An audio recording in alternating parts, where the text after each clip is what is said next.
ఆంధ్రప్రదేశ్లో ఎన్నికల ప్రక్రియ అయితే ప్రశాంతంగా ముగిసినప్పటికీ కొన్ని ప్రాంతాల్లో హింసాత్మక ఘటనలు చోటు చేసుకున్న నేపథ్యంలో అలాగే ముఖ్యంగా ఏదైతే ప్రాంతాలు కౌంటింగ్ నాడైతే కొన్ని సంఘటనలు జరిగే అవకాశం ఉందని ఇంటెలిజెన్స్ విభాగం కూడా అప్రమత్తమైంది. ఈ నేపథ్యంలో ప్రధానంగా చూసుకుంటే కాకినాడ జిల్లాలో ఉన్నటువంటి 2 నియోజకవర్గాలపై పూర్తిగా ఫోకస్ పెట్టినటువంటి పరిస్థితి ఉంది. అలాగే కాకినాడ టౌన్తో పాటు ముఖ్యంగా పిఠాపురం నియోజకవర్గం కూడా ఫోకస్ పెట్టినటువంటి పరిస్థితి ఉంది. పిఠాపురం నియోజకవర్గం కావచ్చు, అలాగే కాకినాడలో హింసాత్మక ఘటనలు జరిగే అవకాశం ఉందని, అలాగే కౌంటింగ్ ప్రక్రియ ఉంది ఆ రోజు 2 రోజులు ముందు అలాగే కౌంటింగ్ తర్వాత 2 రోజుల తర్వాత కూడా ఈ యొక్క మొత్తం బలగాలు కూడా భారీగా మోహరించాలి. అలాగే అక్కడ ఉన్నటువంటి కట్టుదిట్టమైన ఏర్పాట్లు చేయాలని ఇప్పటికే ఇంటెలిజెన్స్ విభాగం ఎన్నికల కమిషన్ కూడా ఆదేశాలు జారీ చేసినటువంటి పరిస్థితి ఉంది. ప్రస్తుతం మాట్లాడే ప్రయత్నం చేద్దాం. ఈ పిఠాపురం నియోజకవర్గంలో పరిస్థితులు ఏ విధంగా ఉన్నాయి సార్? అలాగే ప్రధానంగా ఇంటెలిజెన్స్ విభాగం కూడా హెచ్చరిక జారీ చేసింది. హింసాత్మక ఘటనలు జరిగే అవకాశం ఉందని, కాకినాడ టౌన్తో పాటు పిఠాపురంలో కూడా జరిగే అవకాశం ఉందన్నారు. ఎలా చూడాలి? ఎటువంటి మీకు భద్రత ఏ విధంగా ఉందనుకుంటున్నారు? పిఠాపురంలో ముఖ్యంగా చూడవలసిన బాధ్యత ఉంది. ఎందుకంటే ఒక ఇన్సిడెంట్ తాడిపత్రి గ్రామంలో జరిగింది, రాళ్లదాడి బాటిల్స్ తోటి కూడా. అంచేత దాన్ని దృష్టిలో పెట్టుకోవడం ఒకటి. ఇక్కడ జనసేన పార్టీ అధ్యక్షులు పవన్ కళ్యాణ్ గారు పోటీ చేస్తున్నారు కాబట్టి ఏదో విధంగా ఈ ఎలక్షన్ను పాడు చేయాలి, ఓడించాలి, ఏదో ఒక కార్యక్రమం చేయాలనే ఉద్దేశంతో జగన్మోహన్ రెడ్డి డైరెక్షన్తో వైఎస్ఆర్సీపీ నాయకులందరూ ఉన్నారు. అదే పరిస్థితి కాకినాడ కాన్స్టిట్యున్సీలో కూడా ఉంది. ఈ రెండిట్లోని అభద్రతాభావంతో ప్రజలు కూడా ఉన్నారు. రెండవది, మేము కూడా ఈవేళ జిల్లా ఎస్పీ గారిని కలిసి ఈ విషయాలు ఆయనకు స్వయంగా తెలియజేసి, అదేవిధంగా ఏదైతే కౌంటింగ్ జరిగే ఏరియాలో ఈవీఎంస్ మిషన్స్ ఉంటాయో అక్కడ భద్రత తీసుకోవాల్సిన, పటిష్టమైన భద్రత తీసుకోవాల్సిన బాధ్యత ఉంది.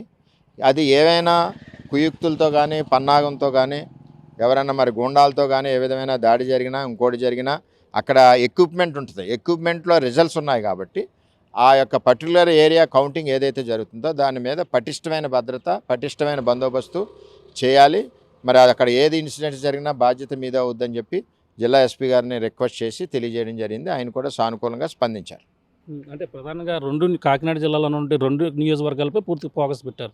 అందులోని ముఖ్యంగా ఈ యొక్క ఈ భద్రత ఏదైతే ఈవీఎం విషయంలో భద్రత స్టోరేజ్ చేసిన విభాగం ఉందో అది కాకినాడ టౌన్లో ఉన్న పరిస్థితి ఎలా చూడాలంటారు? అందుకనే కాకినాడ టౌన్లో ఉంది కాబట్టి ఈవీఎం కౌంటింగ్ జరిగే ఏరియా ఏదైతే ఉందో ఆ ఏరియా అంతా కూడా పోలీసు వలయంలోకి తీసుకోవాలి.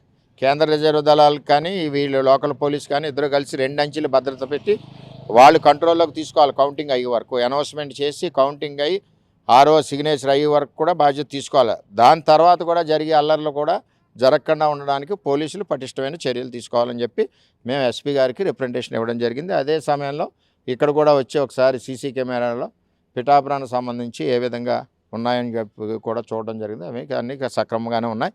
ఏదైనా దీంట్లో కౌంటింగ్ సమయంలో మేము భయాందోళనలో ఉన్నాం. ఏ విధమైన హింసాత్మక చర్యలు ఏదైనా జరగడానికి అవకాశాలు ఉన్నాయని ఒక అనుమానాలతో ఉన్నాం. ఎంచేతంటే అధికారుల రిపోర్ట్లు పేపర్లో వచ్చే పరిస్థితి ఇవన్నీ విన్నాక దాంతో భాగంగానే నేను ఇవాళ ఇప్పుడు చూడడానికి, తర్వాత ఎస్పీ గారిని కలవడానికి కారణం ఇదే అని చెప్పి తెలియజేస్తాను. అంటే వార్తలుగా చూసుకుంటే ఎన్నడూ లేని విధంగా ఏపీలో పోలింగ్ శాతం అయితే ఎక్కువగా నమోదైన పరిస్థితి, 80% దాటి వచ్చిన పరిస్థితి. ఈ పరిణామం ఎటువైపు మొగ్గు చూపే అవకాశం ఉంటాయని ప్రధానంగా చూడొచ్చు. ఇందులో ఖచ్చితంగా పవన్ కళ్యాణ్ వైపే మొగ్గు చూపింది. ఇది పెరగడానికి కూడా కారణం కూడా ఏంటంటే పెరిగిన ఓటింగ్ని అసెస్మెంట్ చేసుకోవడానికి కారణం కూడా ఇదంతా కూడా మెజారిటీ ప్లస్ చేసుకోవడం. పవన్ కళ్యాణ్ గారికి ఏదైతే కూటమి మరి అభ్యర్థిగా ఉన్నారో తెలుగుదేశం పార్టీ కానీ మేము కానీ అందరూ కూడా 100% ఓటు ట్రాన్స్ఫర్ అయ్యే విధంగా పనిచేసాం. ఈ పెరగడానికి కారణం కూడా ఆయన మెజారిటీ పెరగడానికి ఇదొక బలమైన విషయంగా గుర్తించవలసిన పరిస్థితి వస్తుంది. అంటే ప్రధానంగా ఎన్నికల ప్రచారం చివరిలో చూసుకుంటే కేవలం జగన్మోహన్ రెడ్డి పిఠాపురం వచ్చి ప్రచారం చేశారు. అక్కడ వంగ గీతా విశ్వనాథ్ కూడా తనదైన స్టైల్లో తను కూడా మామూలుగా తను అభ్యర్థించిన పరిస్థితి, తను ఏదైతే ప్రజలు ఆదరించకపోతే పిఠాపురం పాదగవిలోనే అంతిమయాత్ర అంటూ ఒక కామెంట్ చేశారు. ఈ పరిణామాలు ఏమైనా వర్కౌట్ అయ్యే అవకాశం ఉందంటారు? ఇవన్నీ బెదిరిస్తుంటారు ఓట్లు వేయడానికి. ఆవిడ 5 ఏళ్ళు కనపడతాయి కదా. అంచుక్రియలు ఎక్కడ చేస్తారు? వాళ్ళ ఊళ్ళో చేస్తారు. నా అంచుక్రియలు ఎక్కడ చేస్తారు? నేను ఇక్కడ పిఠాపురాన్ని పుట్టాను కాబట్టి మా ఊళ్ళో దంతుమూరులో చేస్తారు. ఎవరి గ్రామంలో వాళ్ళకి అంత్యక్రియలు చేస్తారు. ఎక్కడో ఉన్న వాళ్ళు ఇక్కడ వచ్చి చేయమని ఎవరు అడగరు కదా. అది వేరే సంగతి. అదేంటంటే ప్రజలను భయపెట్టి సింపతి గెయిన్ చేయడానికి 5 ఏళ్ళు కనపడతాయి కదా. నువ్వు ఎప్పుడైనా కనపడితే నీ మీద జాలి కనికారం ఉండొచ్చు. కరోనాలోనే కనపడలేదు నువ్వు. లేనిపోయిన అబద్ధాలు, నటనలు ఇవన్నీ కరెక్ట్ కాదు. ఏడుపు వేరు, బాధ వేరు. బాధ అన్నది గుండెకి గాయం తగిలితే బాధ వస్తుంది. ఏడుపు అన్నది ఆర్టిఫిషియల్గా టెంపరీగా మనం ఏదైనా వాళ్ళ దగ్గర నుంచి లబ్ధి పొందడానికి, వాళ్ళని టెంపరీగా కొన్ని రోజులు మాయ చేయడానికి అది ఏడుపు. బాధ అన్నది గుండెని గాయం తగిలినప్పుడు బాధ వస్తుంది. బాధని ప్రజలు చూస్తారు కానీ ఏడుపుని ప్రజలు చూడరు. అంటే ఫైనల్గా చూసుకుంటే మీరు ఎంతో కష్టపడి పనిచేశారు. ప్రధానంగా దాని ప్రతిఫలం ఎలా ఉండబోతుందంటారా? అలాగే నిన్నటి వరకు పవన్ కళ్యాణ్ అంటే రాష్ట్ర వ్యాప్తంగా కూడా అందరికీ కూడా తెలుసు. వర్మ అంటే కూడా అదే తక్కువ సమయంలోనే మొత్తం రాష్ట్ర వ్యాప్తంగా కూడా సంచలనంగా మారింది. ఎలా ఇవ్వబోతున్నారు మీరు ఫలితం ఎలా ఇవ్వబోతున్నారు? ఫలితం ఉంది, బ్రహ్మాండమైన మెజార్టీతో గెలిపిస్తుంది. నాకు ఇద్దరు పార్టీ అధ్యక్షులు, ఒకళ్ళు చంద్రబాబు నాయుడు గారు, మా గురువు గారు మంగళగిరి, ఇక్కడ ఒక అధ్యక్షుడు మాకు పవన్ కళ్యాణ్ గారు. ఇద్దరు అధ్యక్షులకి కనుసన్నల్లో వాళ్ళ యొక్క చల్లని నీళ్ళలో నేను పనిచేశాను. అంతా సవ్యంగా జరుగుతుంది. పవన్ కళ్యాణ్ జర్నీ ఏ విధంగా అనిపించిందండి మీకు జనరల్గా? అంటే నేను ముందు భయపడ్డాను, అంటే నాకు పరిచయం లేదు కదా. కానీ ఆయన జర్నీ చాలా ఫ్రెండ్లీగా, ఆప్యాయతగా, చాలా అంటే తక్కువ సమయంలోనే లవ్లో పడిపోయాం. అదే అంటే మీరు అభిమానం అయిపోయారంటారా?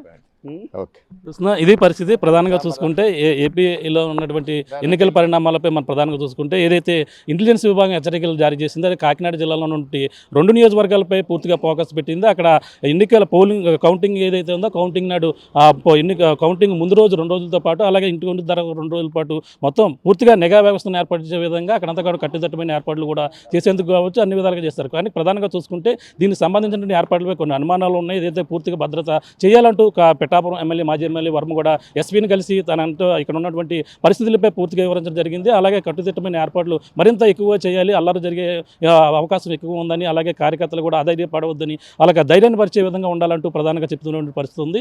ఏదేమైనా మొత్తం ఈ ఫలితాలు అయితే భారీ స్థాయిలో పవన్ కళ్యాణ్కి అయితే భారీ మెజార్టీతో ఇక్కడ విజయాన్ని చేకూర్చబోతున్నాం. దానికోసమే ఇక్కడ ప్రధానంగా అన్ని విధాలుగా కూడా ఇక్కడ వైసీపీ కుయ్యెత్తులు పడిన అవకాశం ఉంది. పవన్ కళ్యాణ్ ఓడించేందుకు అన్ని విధాలుగా వాళ్ళంతా కూడా సిద్ధపడ్డారు. కాబట్టి ఇక్కడ కట్టుదిట్టమైన ఏర్పాట్లు మరింత ఎక్కువగా చేయాలంటూ పిఠాపురం ఎమ్మెల్యే, మాజీ ఎమ్మెల్యే ఎస్పీని కలిశారు. ఎస్పీని కూడా కలిసినవి కాకుండా ఈ యొక్క ఈవీఎం భద్రపరిచిన ప్రాంతాలను కూడా పరిశీలించి ఇప్పుడంతా కూడా ఆయన మాట్లాడిన పరిస్థితి ప్రధానంగా ఉందని చెప్పాలి. ఇది కూడా రాజ పరిస్థితి. కేవలం రామతో ప్రకాష్, ఆర్టీవీ, కాకినాడ నుంచి. మరిన్ని వీడియోస్ కోసం ఛానల్ ని సబ్స్క్రైబ్ చేయండి. లేటెస్ట్ అప్డేట్స్ కోసం వాట్సాప్ ఛానల్ ని ఫాలో చేయండి. అండ్ లింక్ డిస్క్రిప్షన్ లో ఉంది.